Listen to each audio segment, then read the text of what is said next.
Une pomme rouge bien ferme. Un petit bout de papier rose. 3 cheveux de votre partenaire. 3 de vos cheveux. 30 cm de ruban rouge ou rose. Un sac de congélation. Rituel. À l'aide d'un crayon de mine dont vous aurez amplement trempé la pointe dans votre salive, inscrivez sur le bout de papier votre prénom et celui de votre partenaire. Puis, en vous concentrant au maximum sur le billet, prononcez 3 fois, lentement, à voix basse, par la puissance du Très-Haut, je veux que moi et ma bien-aimé, ne formions plus qu'un, jusqu'à la fin des temps. Roulez le billet en un petit cylindre, mettez les 6 cheveux ensemble et utilisez-les comme ficelle pour lier le billet en son milieu. Fendez la pomme en 2, ôtez le trognon et mettez à sa place le petit billet.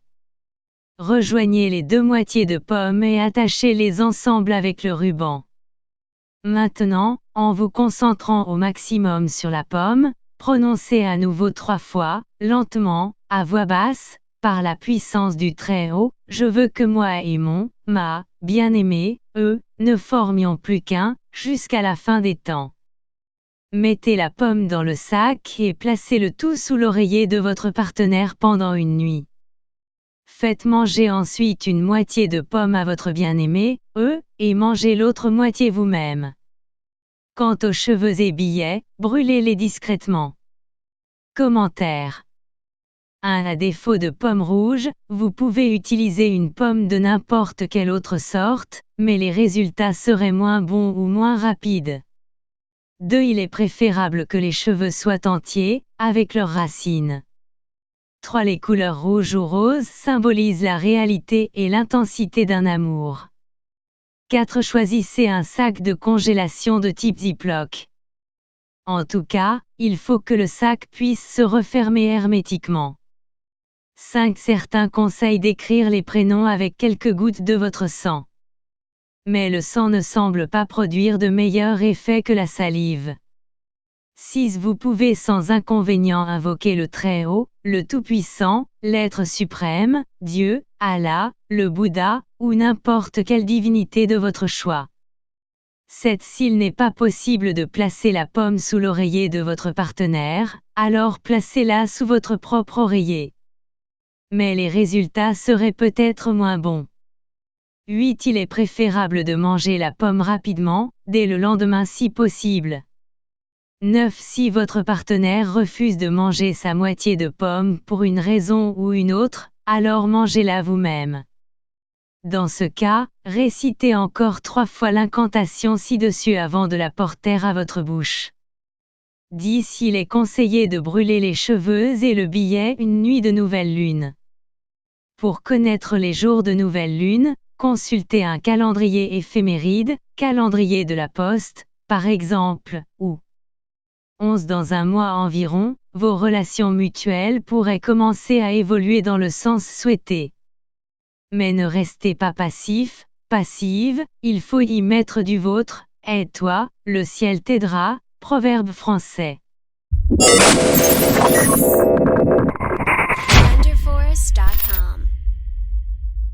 S'initier sans danger à la magie blanche. S'informer. Le grimoire est le journal intime du sorcier. Il le garde toute sa vie. Pour mieux cerner l'univers complexe qu'est la magie, il faut se munir d'une grande curiosité, lire et relire, sans relâche, des textes trouvés ici et là, au détour d'un livre ou sur les étalages d'une. La magie n'est pas une secte, elle doit être pratiquée librement et ne doit pas avoir d'intention de nuire à qui que ce soit, ni à vous-même, ni à votre entourage. Elle est, et restera la croyance des hommes libres. Prenez tout votre temps pour l'apprivoiser, il n'est pas question de compétition. Bibliothèque spécialisée et pour un public averti. Vous devez préparer votre mental. Un sorcier doit être en harmonie avec lui-même. Il est toujours mieux d'être bien lorsque l'on veut pratiquer de la magie blanche. Manipuler des énergies demande une grande force psychique et donc une parfaite maîtrise de soi. Rien ne doit parasiter votre esprit lors d'un rituel. Par exemple, évitez de penser à l'altercation que vous avez eue avec votre collègue le jour même. C'est votre volonté et vos intentions qui sont les atouts de votre pouvoir. Et pour optimiser votre intention, il faut améliorer votre attention. Elle existe heureusement de petits exercices pour apprendre à votre esprit à s'intéresser à nouveau aux choses simples. Il faut pour cela prendre le temps de s'isoler un moment, vous installer dans un endroit calme, dans lequel vous vous sentez bien. Essayez de faire le vide dans votre esprit, détendez-vous. Concentrez-vous sur votre respiration.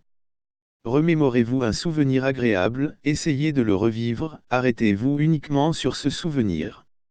La véritable méditation ne vacille pas d'idée en idée comme le fait votre esprit lorsque vous vous couchez le soir. Il faut réussir à garder une idée fixe, un point dans votre viseur et le garder le plus longtemps possible.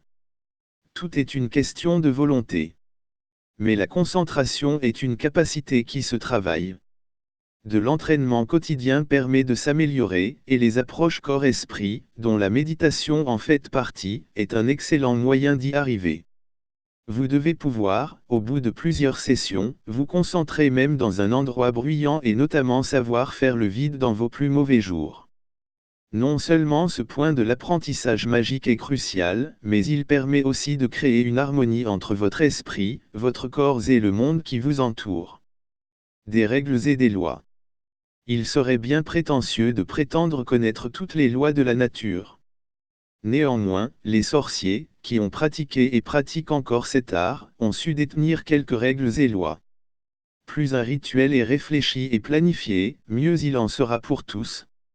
Cette règle va de pair avec celle qui se cantonne à la première place de tous les rituels magiques, soit la règle du 3 par 3, aussi connue sous le nom de « loi du boomerang », triple choc ou triple retour. Cette règle dit que, tout bien et tout mal fait par magie reviendra par 3 fois.